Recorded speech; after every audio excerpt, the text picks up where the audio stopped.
More than 1,000 people have been killed or wounded by cluster bombs in the war in Ukraine.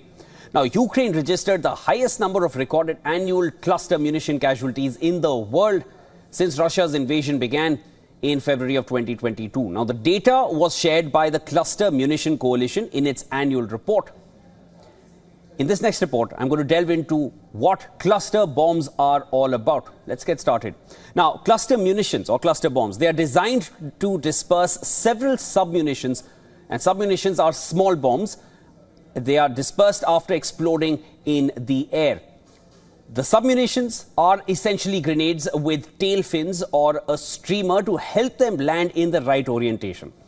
Now, the submunitions then explode when they hit the ground, affecting a much larger area than a single concentrated explosion in the case of an orthodox bomb. It can cover areas the size of several football fields. They are highly effective against wide area targets such as infantry, artillery, and vehicle convoys as well. Cluster munitions can be dropped from planes, or they can even be fired from artillery before exploding mid-air and scattering bomblets over a wide area. Cluster munitions are very controversial as a weapon of war. They have the nickname Steel Rain because of their intense and widespread effects. Now, as these bombs are fired without any guidance system, they can fall far away from their intended targets, which makes them even more deadly. The cluster bombs also have a very high dud rate. Now, a dud is essentially an explosive which does not explode.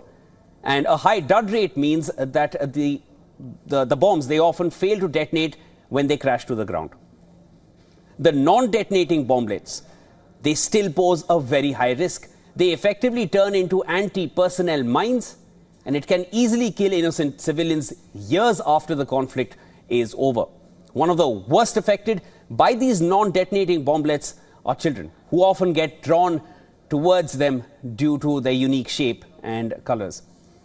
Now, the Convention on Cluster Munitions signed by 124 countries so far, and as many as 112 countries have ratified the treaty, which came into effect in the year 2010, banning the use of cluster bombs. The treaty prohibits all use, transfer, production and stockpiling of cluster munitions. However, Russia, Ukraine and the United States have not signed this treaty. Both sides have used cluster bombs in the Ukraine war against each other, and the United States sparked an outcry over its decision to transfer cluster munitions to Kiev in July last year. According to the Landmine and Cluster Munition Monitor, unexploded ordnance from landmines to cluster bombs have caused more than 14,500 deaths from 1999 to 2013.